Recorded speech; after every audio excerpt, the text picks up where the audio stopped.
In this episode of The Wheelchair Activist, we are exploring all things AI and disability. We are talking to Christine Hemphill, who has done amazing research into the ways that AI is impacting disabled people in all areas of life, everything from education to employment to healthcare. And I am very, very excited to learn more about AI and the ways that it can both positively and negatively impact disabled people. I hope you enjoy this conversation as much as I do. Welcome to The Wheelchair Activist, a podcast hosted by me, Emma Vogelman, and every month I interview amazing members and allies of the disabled community who are quite literally changing the world. Well, Christine, thank you so much for joining me on The Wheelchair Activist. I'm so excited to talk to you today and get into an issue that I've never covered before, but I have a huge amount of interest in. But first, would you mind telling our amazing listeners a little bit about you and the work that you do? Well, thank you, Emma. It's lovely to be here. I'm Christine Hemphill. I'm the founder and managing director of Open Inclusion. Open, I set up a decade ago to be a research organisation that specifically looked to listen to and effectively understand the diverse perspectives of the disability and older community to inform better design and more profoundly useful innovation. That's what we were, that's what we are, and that's what we will be for as long as I'm here. At the centre of this organisation is a beautiful community that is now just over 3,000 people, both in the UK, US, Canada, and a little bit in Ireland and Australia, of people pan disability who share their insights with us to inform the work that we do. So that is the gem at the heart of Open that allows us to be useful. We also have reach through community partners into other countries. So when we've had the opportunity and privilege to do work around the world, we don't have the cultural fluency to understand the disability-informed experience, for example, in Kenya or South Africa or Latin America, but we have global partners that allow us to do research there with their understanding informing that work. So, we have reach, I think, to about 400,000 people in 28 countries around the world when we have the opportunity to do multi-country research. Wow, that is a huge amount of people, and it sounds like a really important organization. And I think what's so wonderful is that rooting lived experience at the heart of research. Also, then that research will, if it goes on to inform policy or government decisions or briefings that decision makers get. They're getting that lived experience of disability instead of people making assumptions about what disabled people want or need, which I think, as we touched on before I pressed record, there's a lot going on right now in terms of the policy landscape that impacts disabled people at the moment, sadly, very negative ways, but I'm sure we will get into that amongst the conversation. But what I have been so interested in talking to you about is disability and the rise of AI, so artificial intelligence. And it's a really big area of interest for me, but I think it's becoming more and more mainstream to be using AI. At the time that we're recording this, for people who may have seen this on social media, for the past few days, there's been a trend going on socials where you can use ChatGPT to make yourself into a little action figure and have, your little action figure accessories. And there were so many videos and how do I do this? And it's through Yeah. AI. And so I think that's one of the ways that AI is becoming so, as I said, mainstream, so used by people. But what I'd really love to ask you is how do you think disabled people are feeling about the rise of AI? Do you think it's somewhere in the hopeful or the cautious or sort of somewhere in between? As a researcher, I'll answer that with some evidence as opposed to here's Christine's view. We had the privilege last year of doing some research in the UK. So, just to say, this is grounded in UK consumer experience, where we asked 500 people, nationally representative across the UK in terms of age, gender, and region, and then 300 of whom didn't have a disability or didn't identify as disabled, and 200 of whom did, and across a really wide spectrum of disability. And we asked them about their perspectives around AI.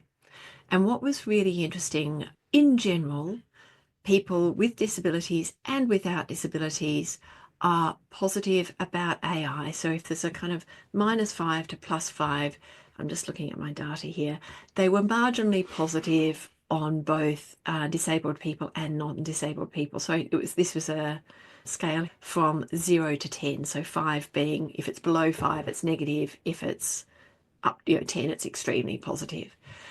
In terms of the disabled audiences and respondents, they were just positive. So, they were kind of 5.1, so just on the positive, not negative, which means some people would have been strongly negative, some would have been strongly positive. Non-disabled people were still not far off, but they were 5.6, so more positive than the disabled people. And I think what was really interesting is we did the quant research and we looked at a number of use cases, so biometrics, voice UI, and adaptive media.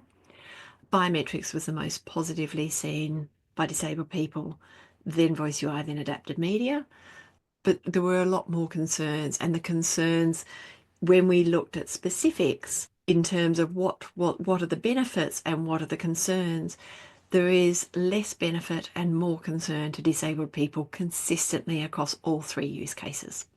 And the concerns were more specific. So things like, marginalised groups will be left behind because the data sets might be distorted and so on. So in short, there is more concern and less benefit seen by disabled people in the UK of this particular survey than non-disabled people.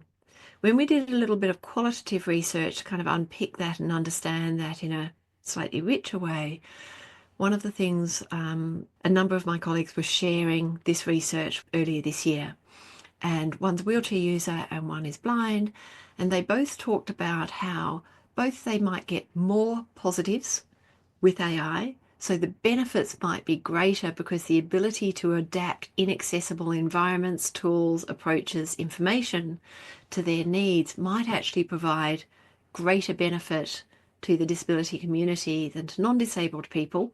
The other side of that is when they're left behind. If you think about when digital first came in or when mobile tech first came in, if there is a gap between the disability informed experience and the non-disabled experience, and yet AI is being applied in increasing areas of our society and increasingly fundamental rights-based areas like education, employment, health, political rights, and so on, then the implications of that are greater.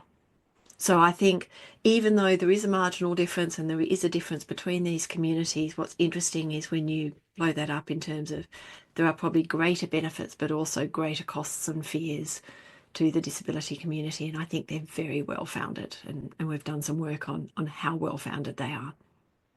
So interesting because in terms of AI, I mean, going back to what you said about digital and mobile experiences, we've seen and we're continuing to see inaccessible websites, inaccessible phone applications, whatever it might be, that excludes a huge number of disabled people, when particular, web content accessibility guidelines aren't being met or, those standards aren't being reached, it shuts people out of using that service or whatever that may be. But it's interesting you say about AI. And again, it goes to what we were speaking a little bit about before we pressed record, which is around co-production. Mm. And I was saying how I really enjoyed your research because it was all rooted in that lived experience of disabled people. And I think as we're developing new technologies, whatever form that is, we absolutely need to be including disabled people and those lived experiences in that development. Otherwise, we're going to be shut out of another medium. And, we're going to not be able to receive those benefits. But I'm really curious about the different ways that AI is being used, and if there was anything in your research that disabled people were particularly concerned about over other things. And I have a few things that I've seen in terms of, concerns online, but I'd love to get your take on what are some of the specific areas of life that AI either is being used or could be used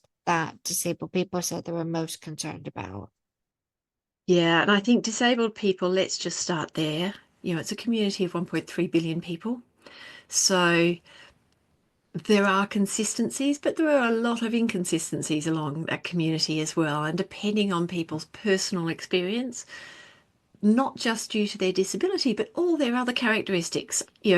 What other privilege or marginalisation have they got in their characteristics that means their experience of disability is completely differentiated, even from someone else with the same, functional differences as them.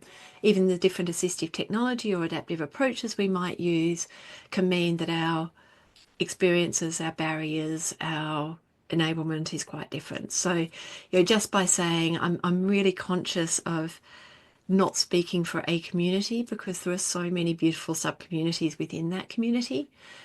However, there are some quite consistent barriers and there are some quite consistent areas of fear that I think impact many people and actually beyond the disability community, but marginalised communities, marginalised in power, not necessarily in volume of people in many ways.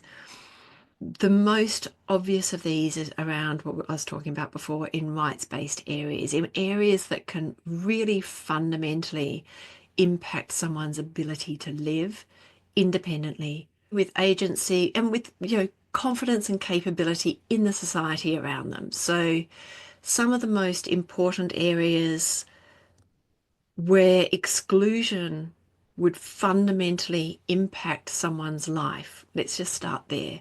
They're the areas we need to be very conscious of applying AI to in a way that might discriminate against someone with disability. So that includes employment. Well, start with education. You can't be employed if you're not educated. So education, fundamental right. And we've seen some really challenging implications of AI in the education system. And in fact, in the research that we shared, one of the women who came as an expert to that research brought quite a personal story to it, which her son is neurodivergent and had been excluded in the school system by an AI-enabled technology that had basically rated his reading at a certain level and therefore, was going to give him a very different opportunity for education on that basis, where, a little bit of adaptation, a little bit of human in the loop could have had such a positive impact. Instead, you hit a child's confidence right at a moment that was critical, and that doesn't go away. I'm a parent of neurodivergent children as well, understanding that once you have, particularly in that very sensitive period of education, impacted a child's confidence, that can be a lifetime worth of impact. It's really, really challenging. So education, critically important. Employment, the kind of flow on from education, critically important. And Susan Scott Parker has done some remarkable work in disability ethical AI. She's got a website, links to a whole lot of information there. The OECD also did some really good work on AI being used as assistive technology in the labour force, but also some of the negatives in there. Chloe Tizell was the lead author of that. So there's been some amazing work in this space that I'd really kind of point people who are interested in that to look to. Then health. Obviously, health data is already significantly gendered. What's happening politically means that's probably going to become even more so, especially when a lot of that research is done out of the States. But disability informed research around health is really understood, the disability informed experiences. So if you've got data sets that exclude disabled perspectives, or don't exclude them, but don't actually include them in a way that you can correlate the disability experience to the impact on people's health. Or do correlate it, but also correlate bias in the system that is actually accurately reflecting today's reality. There are a whole lot of layers that, because we're applying data through AI to get to outcomes, we can distort the outcome for disabled people in a very negative way. So health does concern me significantly as well as AI is applied.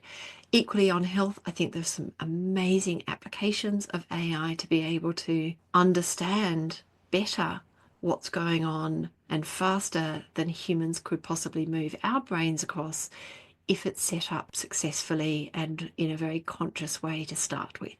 So there is such value and productivity to be gained from ethical AI. I just think the awareness and understanding of what that is and the misinformation around selling products and services that someone's going to benefit from selling that service that has AI embedded in it to be more efficient, and yet the buyer is not aware of the implications that come with that.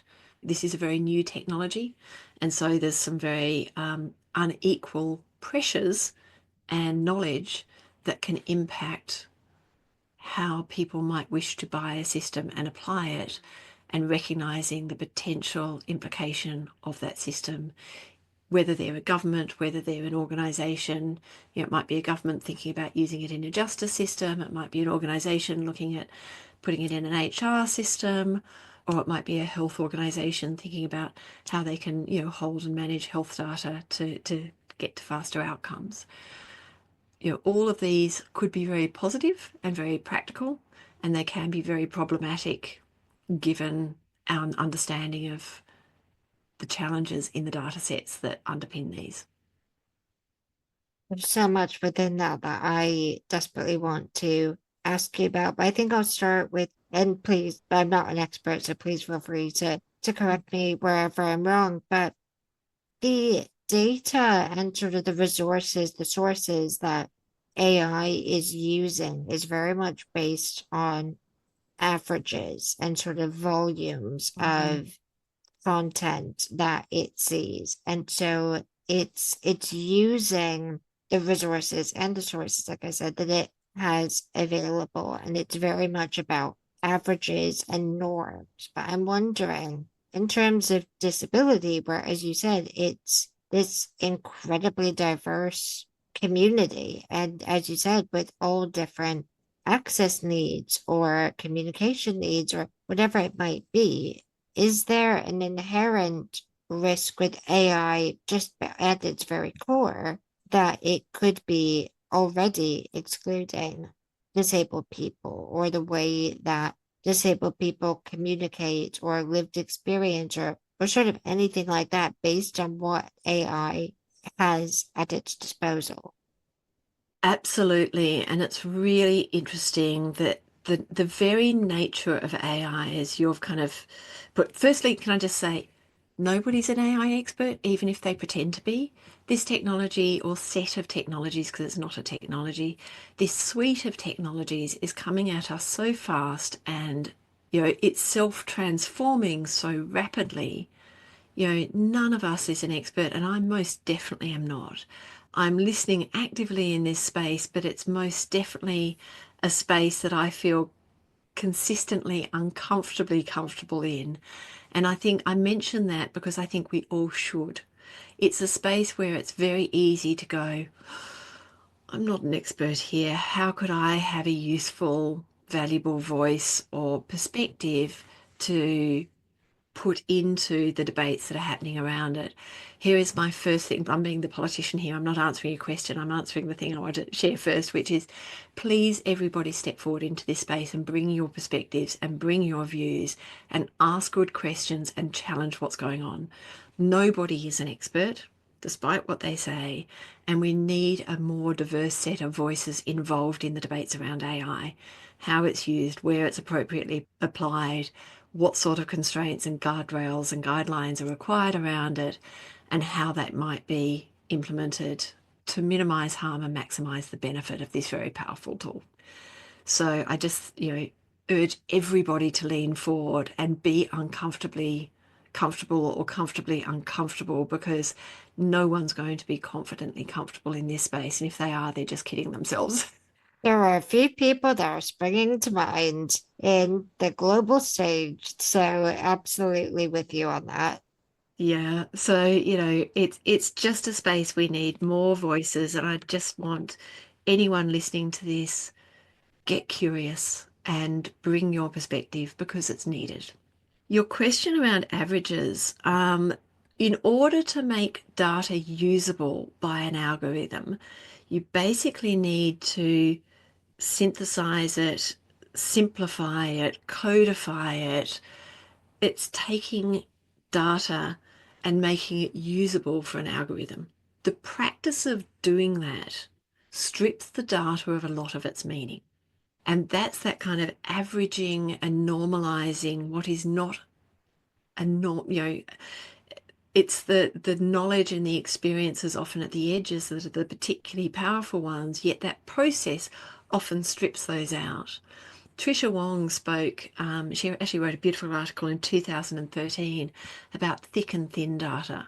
And if you just use thin data, and she was working at Nokia at the time, and they were looking at how they might understand the Chinese mobile market using very big data, but very thin data. And that's exactly what AI does. It's using big but quite thinned out data.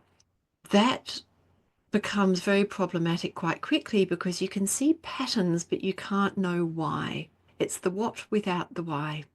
It's the same when you strip data of its, a lot of that very contextual information, for example, context of disability, context of the other characteristics of that individual with a disability, context of quality of life implications, not just behavioural implications or what people did or what they got out, how they felt. All of that gets stripped away.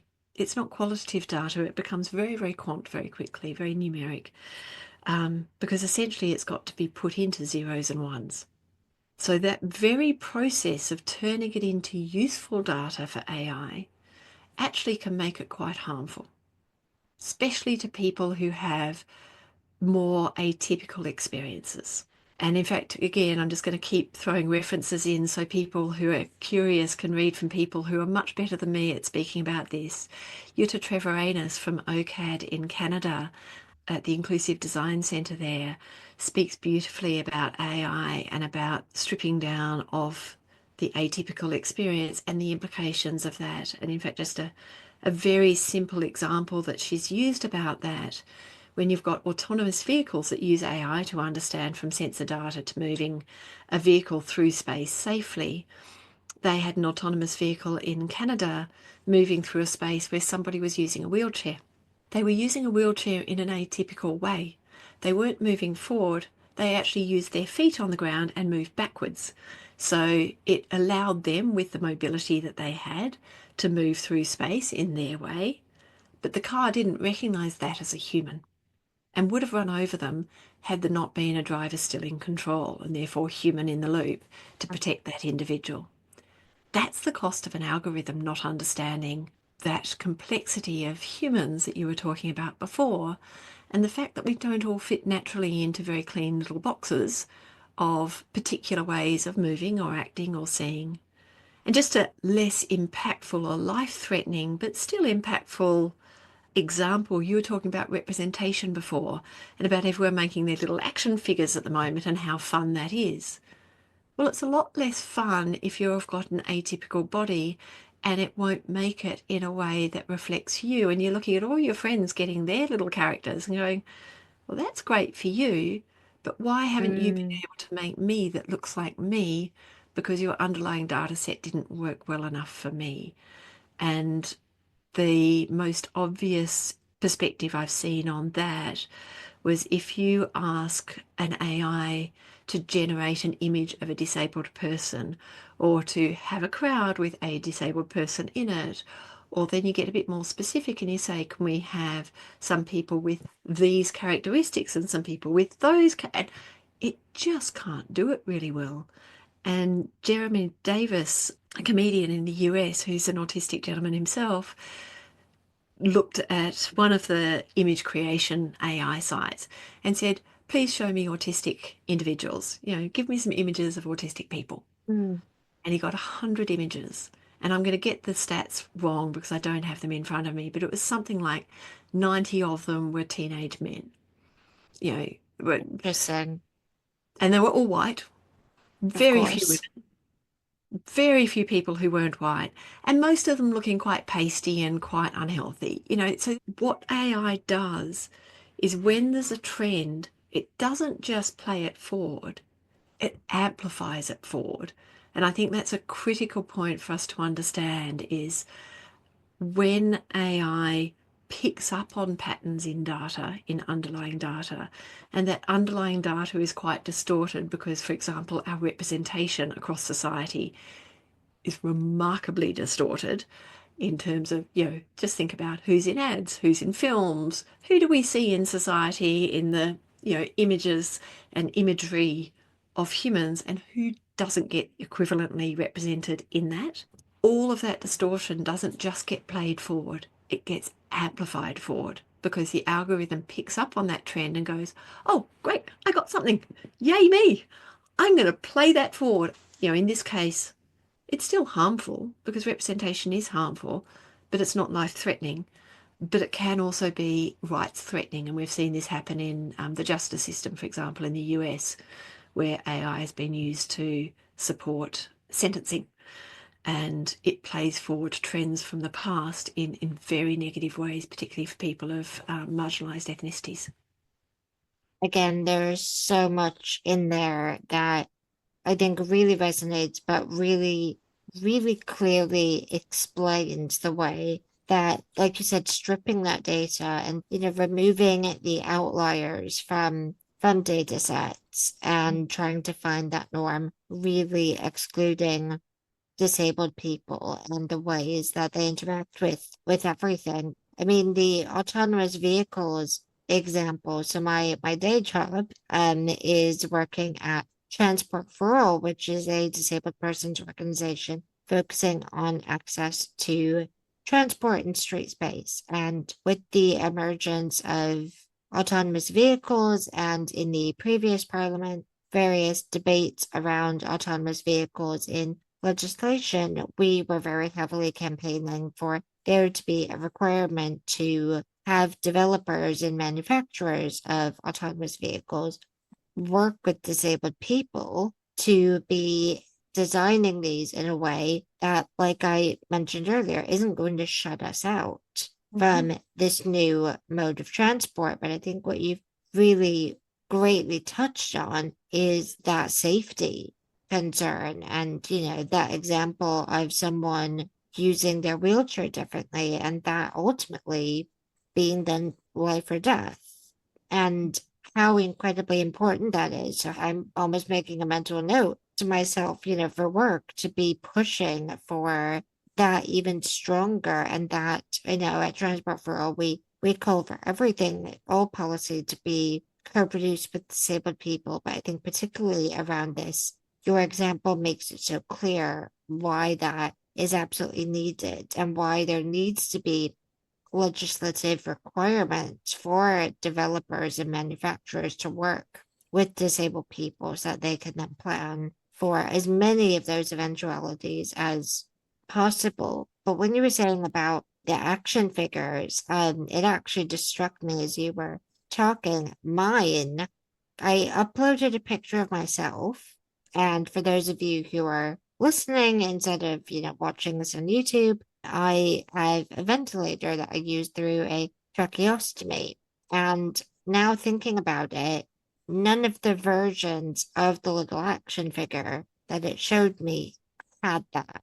It had me in a wheelchair because, again, it probably has enough ideas of what wheelchairs look like, even powered wheelchairs, as opposed to, the manual ones I think are first used, but it didn't pick out my ventilator and my trachea. And I was thinking beyond that, in those fun, image generation things, apps or websites that I know friends of mine have used, they'll upload a selfie of themselves and then they'll ask it to essentially give them a professional headshot that they can then put on their LinkedIn. And like my friends, I tried that, but it didn't recognize the ventilator or the tracheostomy. So I thought, well, this is completely useless to me because it's not picking up something that's so identifiably me Mm, and something that I I wouldn't ever like Photoshop it out. But as you were talking there, I thought I did post my little action figure, but I didn't ask for it to have the ventilator. And that just completely didn't cross my mind, which is so bizarre, given what I just said. But I think you're absolutely right about these kind of perceptions that AI is using. And I talk a lot in this podcast about media representation. And I think that is so incredibly important for awareness of disability across so many areas of life. But when those perceptions or those portrayals of disability are being used to inform AI, it's going to, I think we can safely say that, in the UK at least, there's this perception of disabled people as the para-Olympian or the benefits grounder.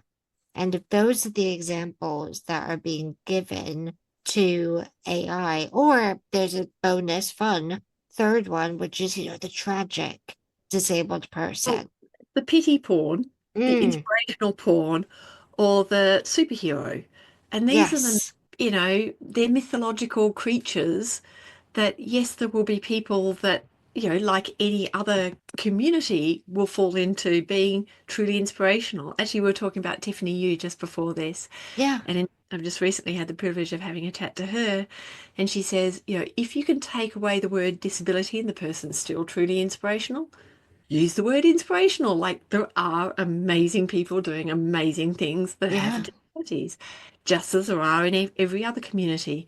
But if it's, oh my gosh, and you got up and went to work, really? And you got your lunch as well? You Yeah.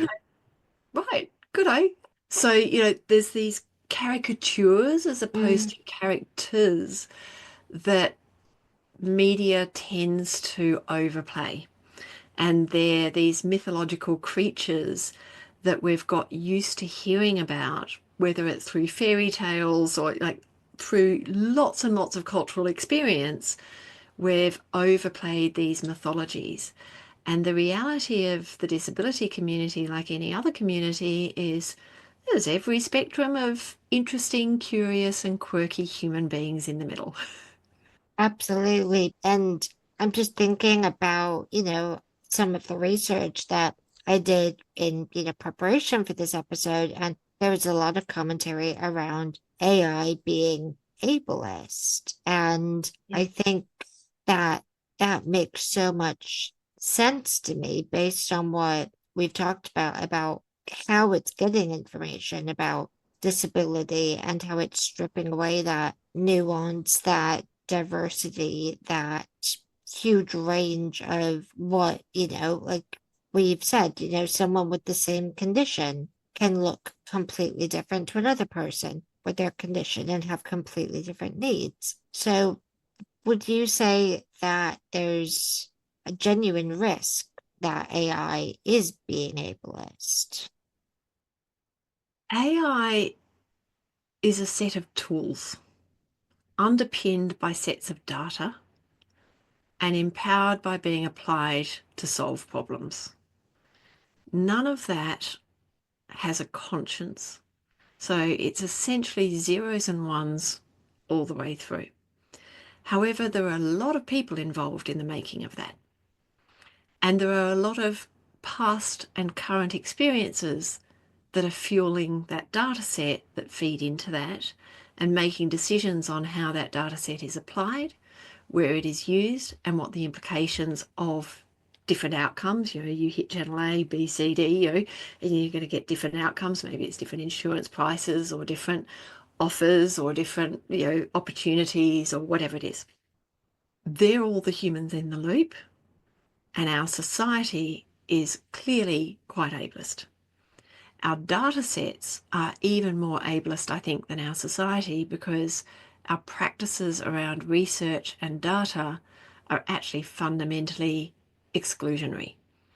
As a disability inclusive research agency, we work really hard to try and offset that.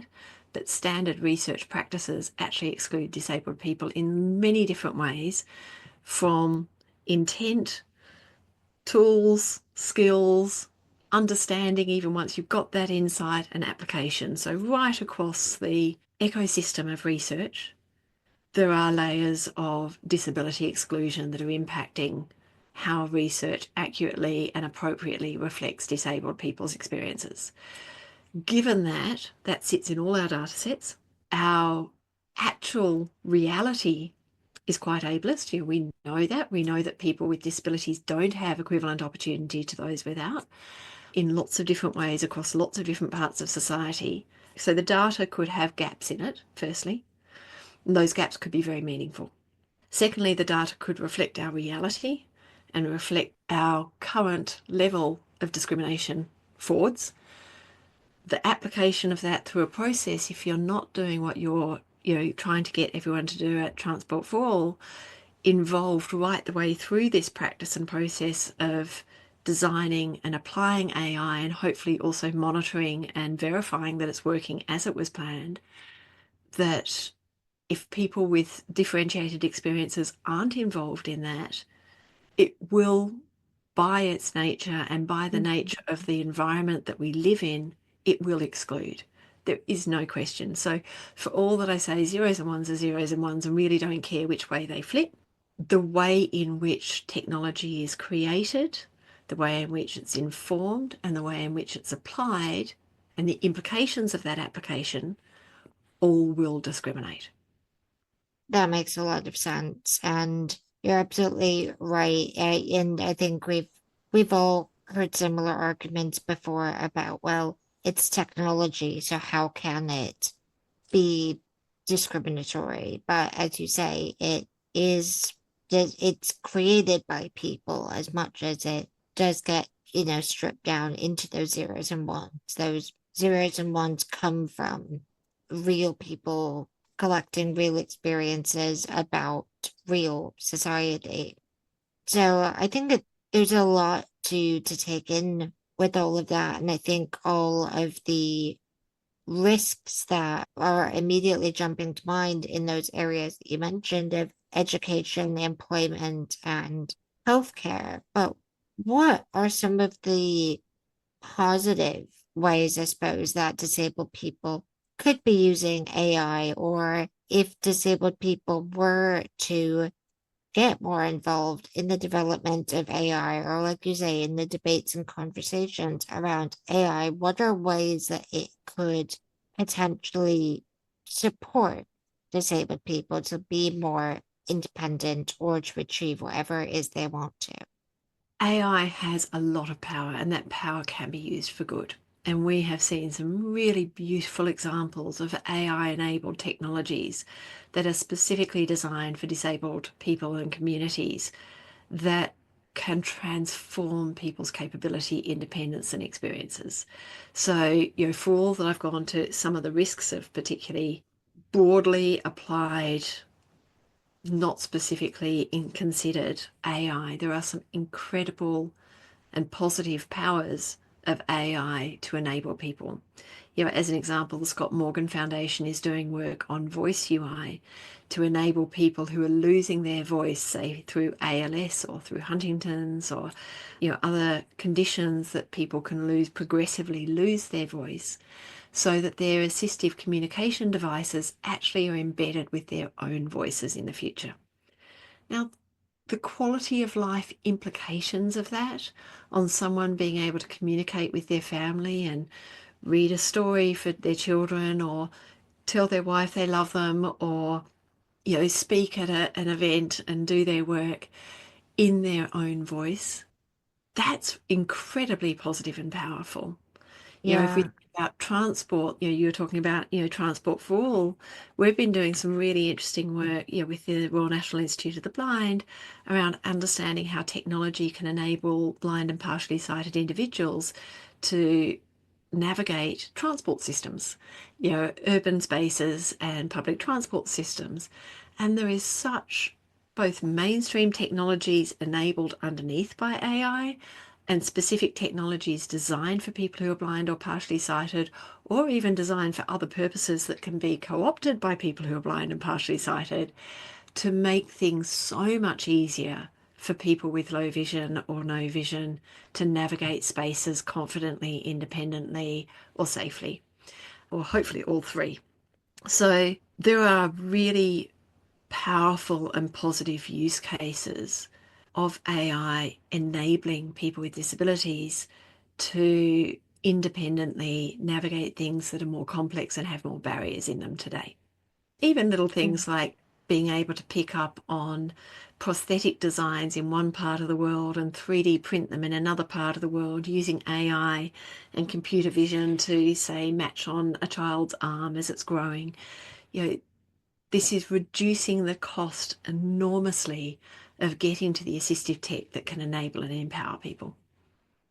I mean, those are some really wonderful examples, and your example of the voice particularly resonates with me because when I contracted the swine flu when I was 15, I did lose my voice for a full year, really. 345 days I wasn't able to speak. And at that time, I was so incredibly grateful to Apple, not just saying this because I hope that they sponsor me, but maybe one day but I had an iPod Touch or an iPhone, but I think the iPod Touch was my main one because it was a bit lighter. And I was able to communicate using that. It was through, me typing and then people reading it. But when I think about now how I think on all of Apple's recent products, there is that personal voice.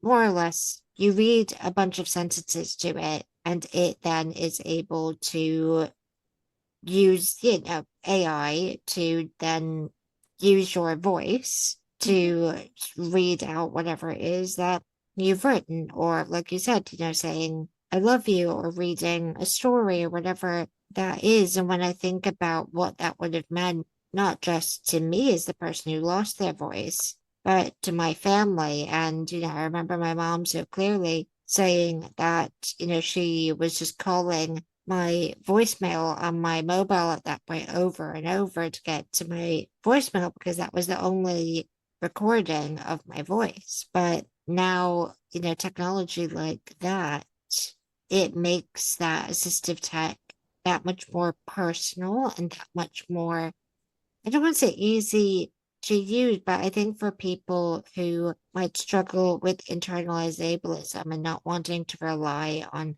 assistive tech or assuming that, I think we've all seen various, comedy interviews or real interviews with Stephen Hawking, for example, and sort of have this idea of that robotic voice with that very long delay between someone asking him a question and him being able to respond to that. I think people have that as a little bit of a point of reference for what In- assistive technology could look like. Interestingly, he could have changed his voice into a much more naturalistic voice towards the end of his life. Yeah, And right. because people so identified that sound as his voice, it became part of his identity and he chose not Mm, to. He actually, that is his voice. And you hear that and you go, that's Stephen Hawking. yeah. So it's, you were talking before about, having your track in and that being part of your identity. you know, Different assistive technologies can become part of our identity. And that's actually, to people that don't use assistive tech, it's like when people use the word wheelchair bound. Well, Mm, really never used a wheelchair because they don't bind you, they enable and empower you. So yeah. it's just that recognition that identity can come with assistive technology and can be an incredibly enabling, empowering, and actually identity informing part of people's characteristics, and that does depend on where they are in their disability journey, how long they have lived with it, Yeah. all these other things that play into it. I want to pick up on two things that you just mentioned. One of them is the incredibly positive power of mainstream technologies that have disability adaptive, not just disability adaptive, human adaptive capabilities. Yeah. Capabilities that allow, whether it's because of disability that's permanent, that's situational, that's temporary, that's just it's my preference, allow us to use technology in ways that better suit us. And whether Mm. it's Apple, whether it's Google, whether it's more specific technology like, I don't know, a Bose headphones or what have you, so many technologies that we use are building in mainstream capability. We're seeing this actually increasingly in white goods as well. Mainstream products that have adaptive capability. Now, as they do that, and as you have more, in inverted commas, smart products that have AI enabled or things like touchscreens on a fridge and so on, back to your comment before, thinking about autonomous vehicles and cabs, who was involved in the making of that product? And what diversity of people and of their experiences and of their engagement approaches were involved. Because if you take an Apple type approach, which has worked pretty well for them, to be honest, start at the edges and you get the centre for free. Work with people with really differentiated experiences right at the beginning of the innovation process, and you're going to create a mainstream technology that's going to be so much more human and adaptable. Obviously, not excluding people with disabilities, but more importantly, it will delightfully adapt for humans who do and don't identify as disabled. Mm. And, if we think about an aging population and people not necessarily identifying as disabled, but having increasing kind of age-related quirks, Yeah. this is just going to make for much more human products as we go forward. Mm. And just I little think, things that can be very mundane as well as very profound. You were talking about autonomous vehicles before. We did some work on them a few years ago, and one of my colleagues who's blind said, well, what if there's no mirrors? There's no wing mirrors required on autonomous vehicles because they're using sensors, not sight. You're not using human sight, so you don't need rear view mirrors. You've got sensors facing all directions. As someone with sight loss, that's the affordance I use to know where the door handle is. Huh. So who thought of that, and who has thought about what the mm, equivalent tactile affordance is that we're going to offer people with sight loss to ensure that they are enabled when they're trying to find the handle?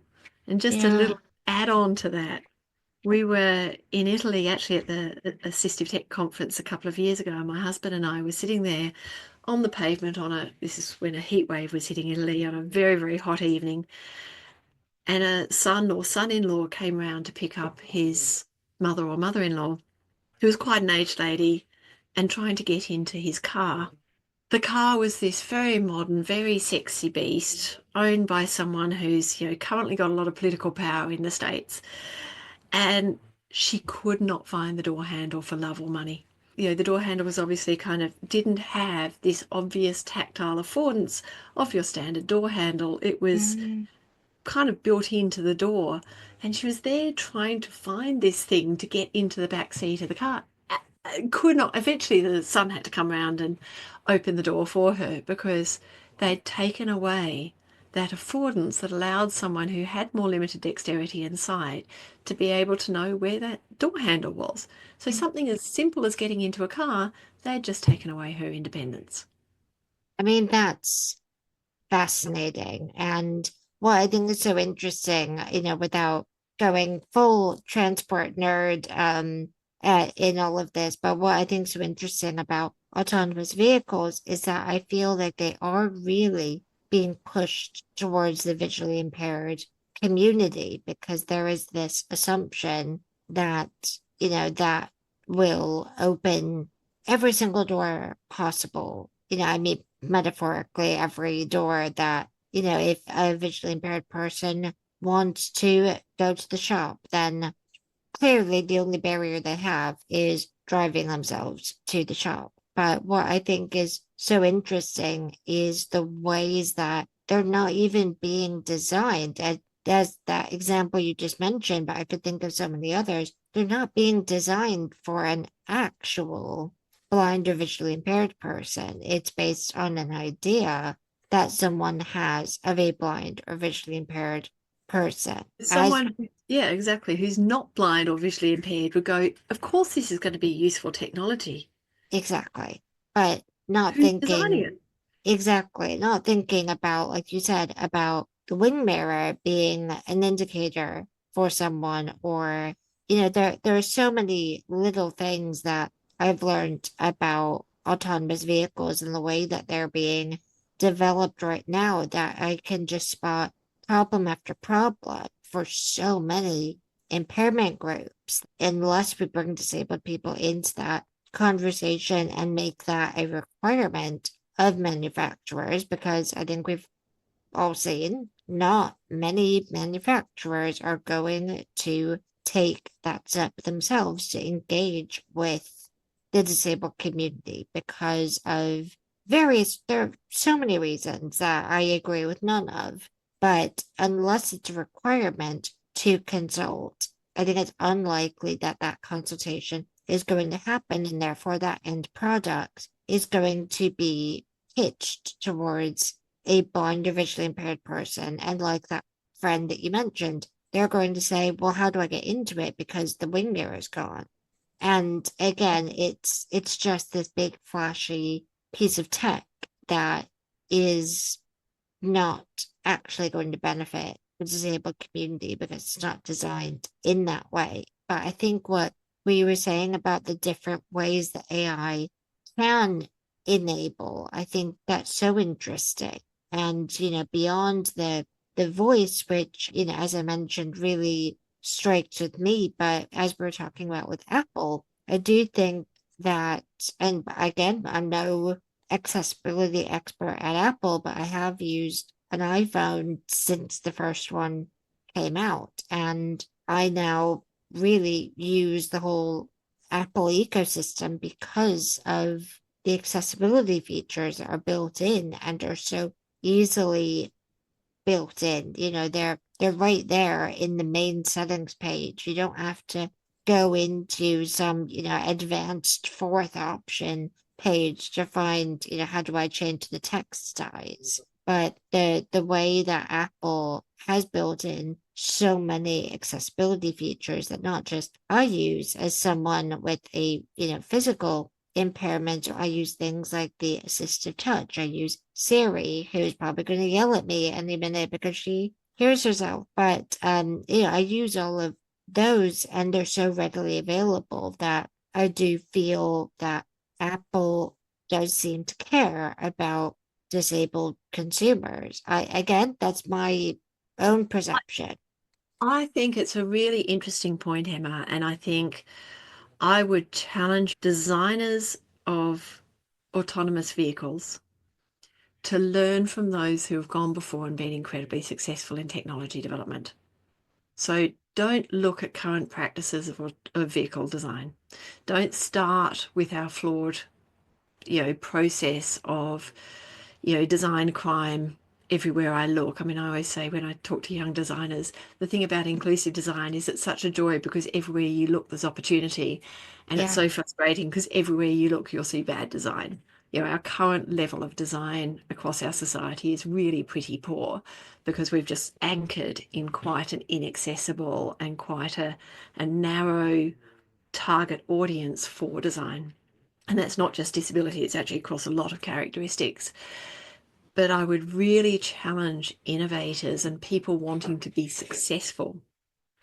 Look at those that have gone before and used the approach of starting with people with really differentiated experiences to inform more creativity, more adaptability, more mainstream enablement of broader target audiences so that you're actually useful as you've talked about. It brings huge loyalty with it because if all the other products are falling behind and this one stepped forward because it started with that understanding of the reality of human diversity, you're just going to get a much better product and it's going to Yeah, be so much more sustainable.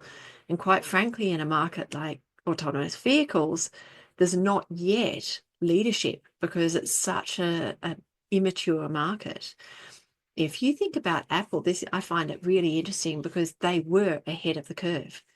Now, Google have worked really hard to catch up, and Android actually has an amazingly adaptive mainstream ecosystem now too.